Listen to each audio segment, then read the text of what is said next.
ഗണഗീതം പാടിക്കോ. ഏടിയ പാടണ്ട്, RSSന്റെ ശാഖയിൽ പാടണം. അതുകൊണ്ട് അമ്പലമുറ്റത്ത് പാടിയ ഇതുപോലെ പ്രതിരോധിക്കും. ഇന്നലെ ഒരാളോ വന്നേ, ഇനി നിങ്ങൾ വീണ്ടും വെല്ലുവിളിച്ച് പറയുന്നു, കണ്ണാടിപ്പറമ്പ് മുത്തപ്പൻ ക്ഷേത്രത്തിന്റെ മുറ്റത്ത് അതുപോലൊരു സ്റ്റേജ് കെട്ടി വീണ്ടും ഒരു ഗണഗീതം ആരംഭിക്കാൻ നിങ്ങൾ തയ്യാറാവുകയാണെങ്കിൽ മൈക്കൊന്ന് ഓണാക്കാൻ ഈ നാട്ടിലെ ഡിവൈഎഫ്ഐക്കാരെ സമ്മതിക്കൂല.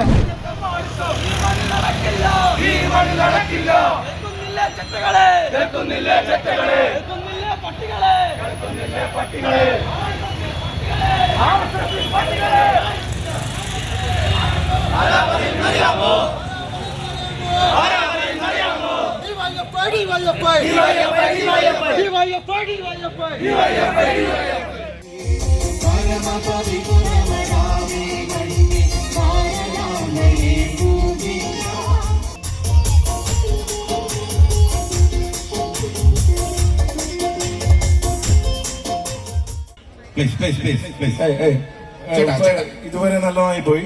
ചേട്ടായി പോട്ടെ ചേട്ടായി, നമ്മുടെ പരിപാടി നന്നാക്കണം. Please please please. ഞങ്ങൾ ഇങ്ങനെ രാഷ്ട്രീയം പറഞ്ഞുകൊണ്ടേയിരിക്കുമ്പോ ഞങ്ങൾക്ക് സധൈര്യം പറയാൻ വേണ്ടി പറ്റും, ഈ കേരളത്തിനകത്തെ ലക്ഷോപലക്ഷം വരുന്ന അമ്മമാർ, ആ അമ്മമാരുടെ മക്കളായി പിറന്നിട്ടുള്ള ഈ നാട്ടിലെ യുവജനങ്ങൾ, ആ യുവജനങ്ങൾ ഒരു മടിയുമില്ലാതെ പറയും, ഞങ്ങൾ ഡിവൈഎഫ്ഐക്കൊപ്പം അണിചേരും, ഞങ്ങൾ ആ ആശയത്തിനൊപ്പം അണിചേരും എന്ന് പറയും. ആ അവസരത്തിലാണ് ഞങ്ങൾ ഗണഗീതമായിട്ട് വരുന്നത്. ഗണഗീതം പാടിക്കോ. ഏടിയ പാടണ്ട്, RSSന്റെ ശാഖയിൽ പാടണം. അതുകൊണ്ട് അമ്പലമുറ്റത്ത് പാടിയ ഇതുപോലെ പ്രതിരോധിക്കും. ഒരു മടിയില്ല. ഇന്നലെ ഒരാളോ വന്നേ, ഇനി നിങ്ങൾ വീണ്ടും വെല്ലുവിളിച്ച് പറയുന്നു, കണ്ണാടിപ്പറമ്പ് മുത്തപ്പൻ ക്ഷേത്രത്തിന്റെ മുറ്റത്ത് അതുപോലൊരു സ്റ്റേജ് കെട്ടി വീണ്ടും ഒരു ഗണഗീതം ആരംഭിക്കാൻ നിങ്ങൾ തയ്യാറാവുകയാണെങ്കിൽ മൈക്കൊന്ന് ഓണാക്കാൻ ഈ നാട്ടിലെ ഡിവൈഎഫ്ഐക്കാരെ സമ്മതിക്കൂല. മനസ്സിലാക്കിക്കോ.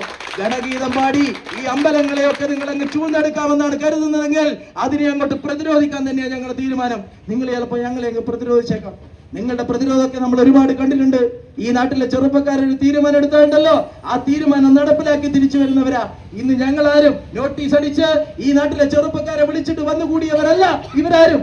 ഈ നാടിനകത്ത് RSSന്റെ വർഗീയ അജണ്ട നടപ്പിലാക്കുന്നതിന് വേണ്ടിയുള്ള ശ്രമം നടക്കുന്നുണ്ടെന്ന് തിരിച്ചറിഞ്ഞപ്പോ ഞങ്ങളുടെ ഒരു അഭ്യർത്ഥനയുമില്ലാതെ ഡിവൈഎഫ്ഐയുടെ കൊടിയുടെ കീഴിലേക്ക് വന്ന് നിങ്ങൾക്കെതിരെ പ്രതിഷേധ പ്രകടനം നടത്തുന്നതിന് വേണ്ടി തടിച്ചുകൂടിയ യുവജനങ്ങളെയാണ് നിങ്ങൾ കാണുന്നത്. ഞങ്ങൾക്കൊരാഹ്വാനത്തിന്റെയും ആവശ്യമില്ല. കാരണം എന്താ, RSS തെറ്റാണെന്ന് വിശ്വസിക്കുന്ന ഒരു കൂട്ടം ആളുകൾ ഈ നാടിനകത്തുണ്ട്. RSS തെറ്റാണെന്ന് വിശ്വസിക്കുന്ന സാമാന്യ ജനവിഭാഗം തിങ്ങിപ്പാർക്കുന്ന പ്രദേശമാണ് ഈ പ്രദേശം. അതെന്തുകൊണ്ടാണ് അവരെങ്ങനെ വിശ്വസിക്കുന്നത്? ഈ കേരളത്തെ കേരളമാക്കി മാറ്റുന്നതിന് വേണ്ടിയുള്ള പ്രവർത്തനം നടത്തിയത് ആരാണെന്ന് ചോദിച്ചാൽ ഒരു മടിയുമില്ലാതെ ഈ നാട്ടിലെ ജനങ്ങൾ പറയും, അത് ഈ നാട്ടിലെ ഇടതുപക്ഷ പ്രസ്ഥാനമാണ്.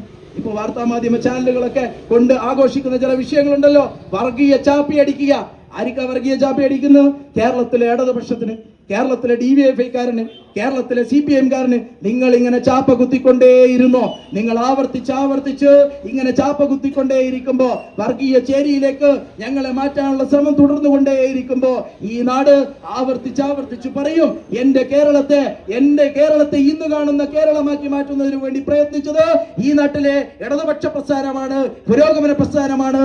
ആ പുരോഗമന പ്രസ്ഥാനങ്ങളുടെ ഭാഗമായി പ്രവർത്തിക്കുന്ന യുവജന പ്രസ്ഥാനമാണെന്ന് ഈ നാട്ടിലെ ജനങ്ങൾ പറയും. അതവർ വെറുതെ പറയുന്നതല്ല കേട്ടോ. നിങ്ങൾ കണ്ടുകൊള്ളണം. കേരളത്തിനകത്ത് ഇടതുപക്ഷ പ്രസ്ഥാനങ്ങൾ പ്രവർത്തനം ആരംഭിച്ചത് മുതൽ ഇങ്ങോട്ട് ഈ നാടിനകത്ത് എടുത്തു നടത്തിയിട്ടുള്ള പ്രവർത്തനങ്ങൾ ഒന്നൊന്നായി പരിശോധിച്ചാൽ നിങ്ങൾക്ക് കാണാൻ വേണ്ടി പറ്റും, നട്ടലിൽ നിവർന്നു നിൽക്കുന്നതിന് വേണ്ടിയുള്ള അവകാശം നേടിയെടുക്കുന്നതിന് വേണ്ടി പോരാടിയത് അത് ഈ നാട്ടിലെ ഇടതുപക്ഷ പ്രസ്ഥാനങ്ങളാണെന്ന് കാണാൻ വേണ്ടി പറ്റും. ഈ അമ്പലത്തിൽ പോകുന്നതിനെ പറ്റിയാണല്ലോ ഇവർ പറയുന്നത്. ഇപ്പൊ ഓരോ വീട്ടിലേക്കും പോവാ. കഴിഞ്ഞ തെരഞ്ഞെടുപ്പുമായി ബന്ധപ്പെട്ട് ഈ നാട്ടിലെ RSS പ്രവർത്തകർ ഓരോ വീട്ടിലും പോയി. എന്നിട്ട് അവരൊരു പാട്ടങ്ങോട്ട് പാടി. ഏതാ പാട്ട്? ഗണഗീതല്ല പാടിയത് കേട്ടോ. പോറ്റിയെ കേറ്റിയതാരപ്പ അവര് പാടി. പോറ്റിയെ കേറ്റിയതാരപ്പ എന്ന് പാടി ഓരോ വീട്ടിലേക്കും പോയി അവരുടെ വർഗീയ ചേരിയുടെ ഭാഗമായുള്ള അജണ്ടയുടെ ഭാഗമായി സെറ്റ് ചെയ്തിട്ടുള്ള ശബരിമലയെ ഉപയോഗിച്ച് അവർ വോട്ട് പിടിക്കുകയാണ്. ഞാൻ നേരത്തെ പറഞ്ഞു, ശബരിമലയൊന്നും ഞങ്ങൾക്ക് വേണ്ട, അമ്പലങ്ങളൊന്നും ഞങ്ങൾക്ക് വേണ്ട. ആ വോട്ട് നേടുന്നതിന് വേണ്ടി ഇതിന്റെ ഒന്നും ആവശ്യം ഞങ്ങൾക്കില്ല. കാരണം നിങ്ങൾ ഒരു ഭാഗത്ത് അമ്പലങ്ങളെ കുറിച്ച് പറയുകയാണ്. ഈ നാട്ടിലെ ഇടതുപക്ഷ പ്രസ്ഥാനം ഈ അമ്പലങ്ങളെ തകർക്കുകയാണെന്ന് പറഞ്ഞുകൊണ്ടേയിരിക്കുമ്പോ ഈ നാട്ടിലെ മനുഷ്യർക്കറിയാം, എന്തറിയാം? അവർക്ക് അമ്പലങ്ങളിൽ കയറുന്നതിന് വേണ്ടിയുള്ള അവകാശം, ആ അവകാശമില്ലാത്തൊരു കാലത്തെ കുറിച്ച് മുതിർന്ന ആളുകൾക്കറിയാം. ഒരുപക്ഷെ എന്നെ പോലെയുള്ള ചെറുപ്പക്കാർക്ക്, എന്നെ മുന്നിലിരിക്കുന്ന ഞങ്ങളൊക്കെ പറയുന്ന ഈ ജെൻസി കാലഘട്ടത്തിലെ കുട്ടികൾക്ക്, ആ കുട്ടികൾക്ക് അതറിയണമെന്നില്ല. പക്ഷേ വീട്ടിലേക്ക് പോയി മുതിർന്ന ആളുകളോട് ചോദിച്ചാൽ അവർ പറയും, അമ്പലങ്ങളിൽ പ്രവേശിക്കുന്നതിന് അവകാശമില്ലാതിരുന്ന ഒരു കാലം, അമ്പലങ്ങളിൽ പ്രവേശിക്കുന്നതിന് അവകാശമില്ലാതൊരു കാലത്ത് എല്ലാ ജാതിയിൽപ്പെട്ട മനുഷ്യരും അമ്പലങ്ങളിൽ പ്രവേശിക്കുന്നതിന് വേണ്ടിയുള്ള അവകാശങ്ങൾക്ക് വേണ്ടി പോരടിച്ചവർ, ആ പോരാട്ടത്തിലൂടെ നേടിയെടുത്തിട്ടുള്ള അമ്പലപ്രവേശനം, ആ അമ്പലപ്രവേശനത്തിന്റെ ഭാഗമായിട്ടാണ് ഈ RSS കാരനും ഇപ്പൊ അമ്പലത്തിൽ പോകുന്നത്. RSS കാരന് ചരിത്രം അറിയിക്കൂല. കാരണം ഓർക്ക് പുസ്തകം വായിച്ച പരിചയമില്ലല്ലോ. അമ്പലത്തിൽ പോയതിന്റെ ചരിത്രം പഠിക്കാൻ ഈ RSS കാരൻ തയ്യാറാകണം. അതിനുശേഷം നിങ്ങൾ വീണ്ടും ഇതേ വീടുകൾക്കകത്തേക്ക് പോകണം. അവരോട് പറയണം, ഞങ്ങൾക്ക് തെറ്റ് പറ്റിയിട്ടുണ്ട്. എന്താ തെറ്റ്? ഒറ്റിയെ കെറ്റിയെ പാട്ടുപാടിയതിന്റെ തെറ്റല്ല. ഞങ്ങൾ പറഞ്ഞതുപോലെ ഈ നാട്ടിലെ ഇടതുപക്ഷ പ്രസ്ഥാനം ഒരിക്കലും, ഈ നാട്ടിലെ യുവജന പ്രസ്ഥാനങ്ങൾ ഒരിക്കലും ആരോടും അമ്പലത്തിൽ പോകണ്ടെന്ന് പറഞ്ഞില്ല. ഞങ്ങളെ DYFIയുടെ കുട്ടികളുണ്ട്, അവരോട് വിളിച്ചു ചോദിക്ക്, അവരോട് ആരോടെങ്കിലും ഏതെങ്കിലും ഒരു യോഗത്തിൽ വെച്ച് അമ്പലത്തിൽ പോകണ്ടെന്ന് ഞങ്ങൾ പറഞ്ഞിട്ടുണ്ടോ? ചോദിച്ചു നോക്കണം നിങ്ങൾ. ഇവരെ വിശ്വസിക്കുന്ന വീട്ടുകാരുണ്ടാവും, ഇവരെ വിശ്വസിക്കുന്ന അമ്മമാരുണ്ടാകും. ആ അമ്മമാരോടാണ് പറയുന്നത്, ഞങ്ങളുടെ ചെറുപ്പക്കാർ, ഞങ്ങളുടെ കുട്ടികൾ നിങ്ങളുടെ വീടുകൾക്കകത്തേക്ക് വരും. എന്തിനാ വരുന്നത്? പൊതിച്ചോറ് വാങ്ങാൻ. ആ പൊതിച്ചോറ് വാങ്ങാൻ വേണ്ടി വരുമ്പോ നിങ്ങൾ വെറുതെ ഞങ്ങളുടെ പ്രവർത്തകരോട് ഒരു ചോദ്യം ചോദിക്കണം. ആ ചോദ്യം നിങ്ങളോട് ഏതെങ്കിലും DYFIയുടെ യോഗത്തിൽ വെച്ച് അമ്പലത്തിൽ പോകരുതെന്നോ, അമ്പലത്തിന്റെ ഉത്സവങ്ങൾക്കകത്ത് പങ്കെടുക്കരുതെന്നോ, അമ്പല ഉത്സവ കമ്മിറ്റിയുടെ ഭാഗമായി പ്രവർത്തിക്കരുത് എന്നോ പറഞ്ഞിട്ടുണ്ടോ എന്ന് ചോദിക്കണം. ചോദിക്കുമ്പോൾ കുട്ടികൾ മറുപടി പറയും, എന്താ DYFIയിൽ പോയതിന്റെ ഭാഗമായി ഞങ്ങളോട് ആരും അമ്പലത്തിൽ പോണ്ടെന്ന് പറഞ്ഞില്ല. അതുകൊണ്ട് പ്രിയപ്പെട്ടവരെ, ഈ നാട്ടിലെ ജനങ്ങൾ തിരിച്ചറിയണം, ഈ നാട്ടിലെ വിശ്വാസത്തെ തകർക്കുന്നതിന് വേണ്ടി മുന്നോട്ട് വരുന്നവരാണ് ഇവിടുത്തെ ഇടതുപക്ഷ പ്രസ്ഥാനങ്ങൾ എന്ന് പറഞ്ഞു വെക്കുന്നതിന് വേണ്ടിയിട്ടാണ് ഈ കണ്ണാടിപ്പറമ്പിലെ RSS ശ്രമിച്ചുകൊണ്ടിരിക്കുന്നത്. അതിന്റെ അവസാനത്തെ അടയാളമാണ് ഇന്ന് RSS കണ്ണാടിപ്പറമ്പ് എന്ന് പറയുന്ന ഫേസ്ബുക്ക് പേജിനകത്ത് അവർ ഇട്ടിട്ടുള്ള കുറിപ്പ്. ആ കുറിപ്പിന്റെ അവസാനം അവർ എഴുതി വെച്ചിട്ടുള്ള വാചകം, ആ വാചകം ഇങ്ങനെയാണ്: കുട്ടികൾ അമ്പലത്തിലേക്ക് വരുന്നുണ്ട്, ഞങ്ങൾ അമ്പലത്തിലേക്ക് വന്നിട്ടില്ല. അവർ നാടിനോട് പറയുന്നത്, ഞങ്ങൾ വിശ്വാസത്തെ തകർക്കുന്നുണ്ട്, ഞങ്ങൾ വിശ്വാസത്തെ തകർക്കാൻ വേണ്ടി വന്നിട്ടില്ല. പക്ഷേ ഗണഗീതം പാടിയാൽ ഞങ്ങൾ വരുമെന്ന് മാത്രമേ ഞങ്ങൾ പറഞ്ഞിട്ടുള്ളൂ.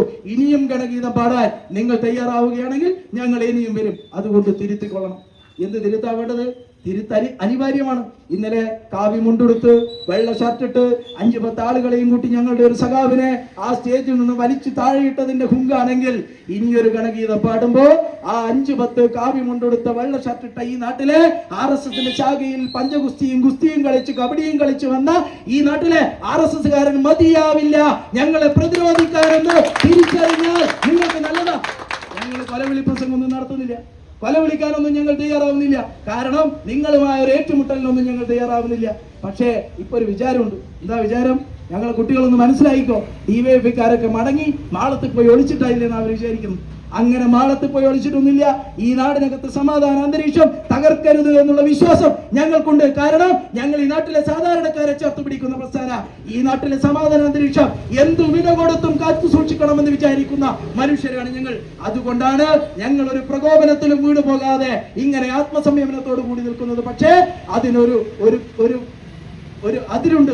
ആ അതിരങ്ങോട്ട് ലംഘിച്ചു കഴിഞ്ഞാൽ ഈ ക്ഷമ അങ്ങോട്ട് നശിക്കും. ഈ ക്ഷമ അങ്ങോട്ട് നശിച്ചു കഴിഞ്ഞാൽ DYFIയുടെ കരുത്ത് ഞങ്ങൾ മാളത്തിൽ ഒളിച്ചതല്ലെന്നും ഞങ്ങളുടെ ശക്തി എന്താണെന്നും തിരിച്ചറിയാൻ നിങ്ങൾക്ക് സാധിക്കും. അതുകൊണ്ട് നിങ്ങൾ ഈ അമ്പലങ്ങളെ ചുറ്റിപ്പിടിച്ച് ഈ നാടിനകത്ത് വർഗീയ അജണ്ട നടപ്പിലാക്കാൻ വേണ്ടി ശ്രമിക്കുകയാണെങ്കിൽ ഇനിയും ഞങ്ങൾക്ക് അത് പ്രതിരോധിക്കേണ്ടി വരും. അത് വെറുതെ ഉണ്ടാകുന്നതല്ല. ഈ നാടിനകത്ത് നാളിതുവരെ ഞങ്ങൾ നടത്തിയിട്ടുള്ള പോരാട്ടങ്ങൾ അങ്ങനെയാണെന്ന് തിരിച്ചറിഞ്ഞുകൊള്ളണം. അതുകൊണ്ട് ഈ നാട്ടിലെ മുഴുവൻ RSSകാരോടും പറയാനുള്ളത്, ഞങ്ങൾ സമാധാനത്തിൽ ഇവിടെ നിന്ന് പിരിഞ്ഞു പോവുകയാണ്.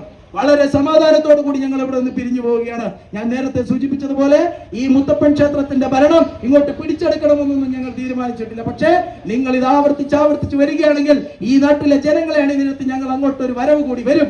ആ വരവെന്ന് പറയുന്നത് ഇന്ന് വരാന്തയിലിരുന്ന മുഴുവൻ RSSകാരെയും അവിടെ കുറ്റിച്ചോറ് ഉപയോഗിച്ച് അടിച്ച് പുറത്തിട്ട് അവിടെ ഈ നാട്ടിലെ ജനകീയ കമ്മിറ്റിയെ അധികാരത്തിലെത്തി പിന്നീട് അങ്ങോട്ട് മുത്തപ്പൻ ക്ഷേത്രത്തിൽ എന്ത് നടക്കണമെന്ന് ഈ നാട്ടിലെ ജനങ്ങൾ തീരുമാനിക്കുന്നിടത്തേക്ക് കാര്യങ്ങൾ വരും. അതുകൊണ്ട് അമ്പലം നടത്താനാണ് നിങ്ങളെ ഏൽപ്പിച്ചിട്ടുള്ളതെങ്കിൽ അമ്പലത്തിന്റെ മാനദണ്ഡങ്ങൾ പാലിച്ച്, അമ്പലത്തിലെ വിശ്വാസങ്ങൾ പാലിച്ച് അത് നടത്താൻ നിങ്ങൾ തയ്യാറായിക്കൊള്ളണം. ഇല്ലെങ്കിൽ ഞങ്ങൾക്ക് മറ്റ് തീരുമാനങ്ങൾ എടുക്കേണ്ടി വരുമെന്ന് മാത്രമാണ് ഈ അവസരത്തിൽ ഓർമ്മിപ്പിച്ചു വെക്കാനുള്ളത്. ഞങ്ങൾ ഇതിവിടെ അവസാനിപ്പിക്കുകയാണ്. തുടർന്ന് പോകാനാണ് ഉദ്ദേശമെങ്കിൽ തുടരാനും ഞങ്ങൾക്ക് മടിയില്ല. അതുകൊണ്ട് ഈ പ്രതിരോധം എന്ന് പറയുന്നത് ഈ നാടിന്റെ മതനിരപേക്ഷ മൂല്യങ്ങൾ സാഹചര്യങ്ങളെ ചേർത്തുപിടിക്കാനുള്ള പ്രതിരോധമാണ്. ഈ പ്രതിരോധം എന്ന് പറയുന്നത് ഈ നാട്ടിലെ വിശ്വാസങ്ങളെ ചേർത്തുപിടിക്കാനുള്ള പ്രതിരോധമാണ്.